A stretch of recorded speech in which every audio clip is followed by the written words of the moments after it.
Hello, मैं doctor Lakshmi Gupta, व्याख्याता समाजशास्त्र, राजकीय कन्या महाविद्यालय धौलपुर से।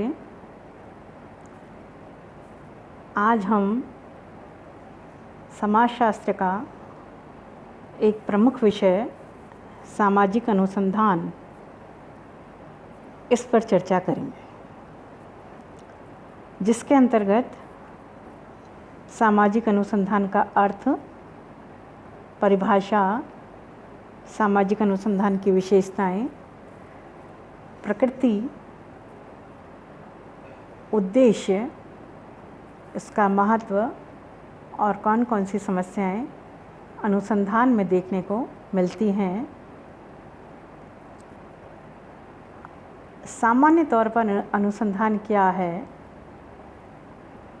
अगर हम जानें तो अनुसंधान का अर्थ होता है खोज करना। जब यह अनुसंधान सामाजिक जीवन, घटनाओं और सामाजिक जटिलता से संबंधित होता है तो इसे हम सामाजिक अनुसंधान के नाम से संबोधित करेंगे।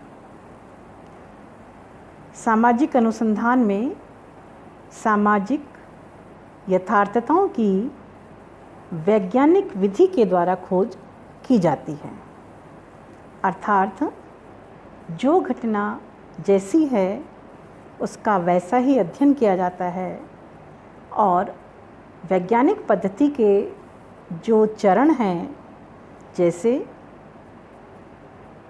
समस्या का निर्धारण करना, तथ्य का संकलन करना, तथ्यों का वर्गीकरण, विश्लेषण करना, तत्पश्चात सिद्धांत का प्रतिपादन करना, इन चरणों से होकर सामाजिक अनुसंधान का कार्य किया जाता है।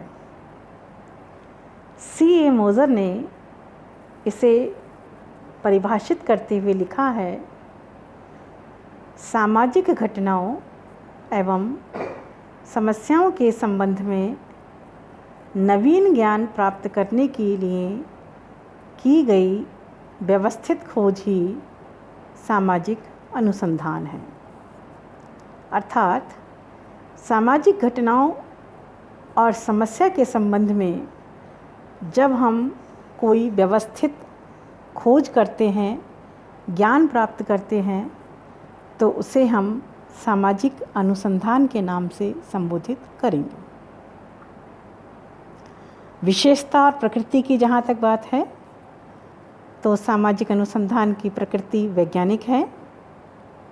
इसमें सामाजिक घटनाओं का सूक्ष्म अध्ययन किया जाता है, नवीन प्रविधियों के विकास पर जोर दिया जाता है,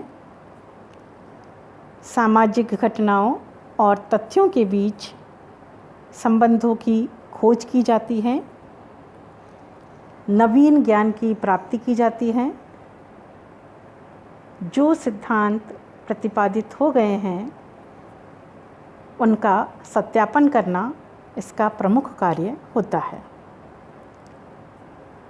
उपकल्पना की खोज करना और सामाजिक जीवन में जो समस्याएं हैं उसका समाधान करना सामाजिक जीवन का या सामाजिक अनुसंधान का व्यावहारिक उद्देश्य माना जाता है। सामाजिक अनुसंधान के प्रमुख तौर पर दो उद्देश्य हैं। पहला सैद्धांतिक उद्देश्य और दूसरा व्यावहारिक उद्देश्य।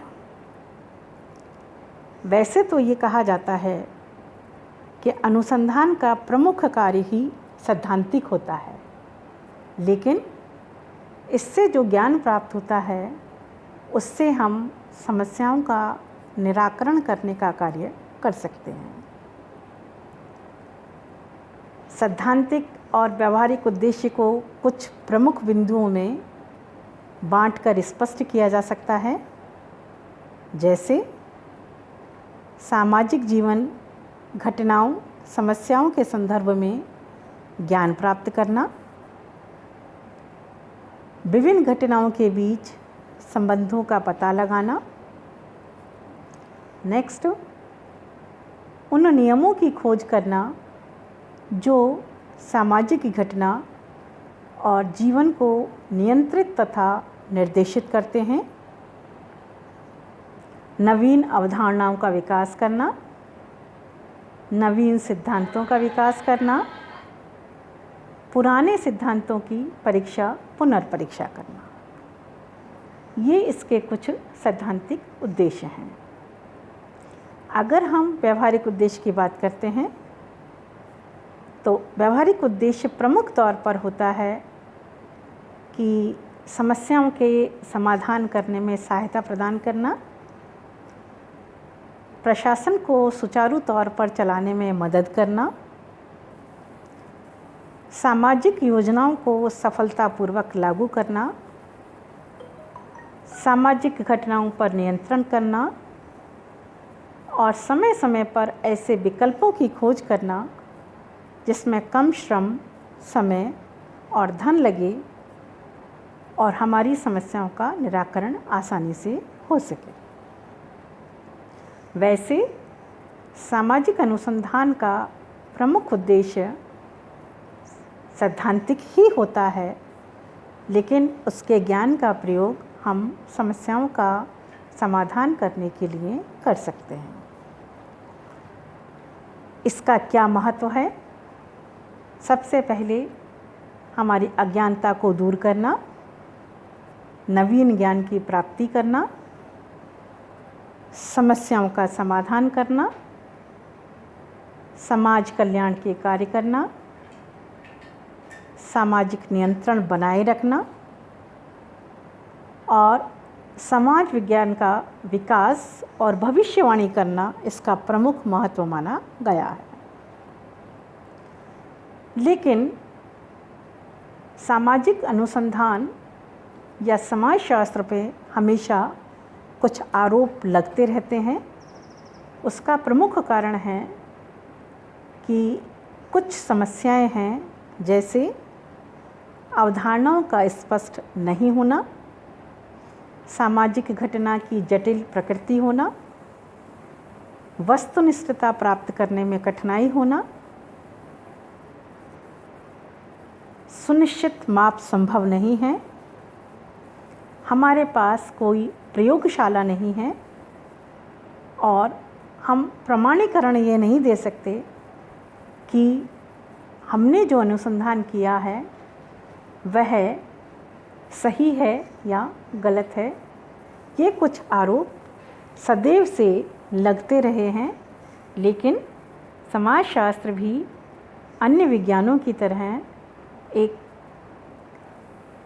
वैज्ञानिक पद्धति के माध्यम से अनुसंधान करता है और वास्तविक निष्कर्ष तक पहुंचने का कार्य करता है।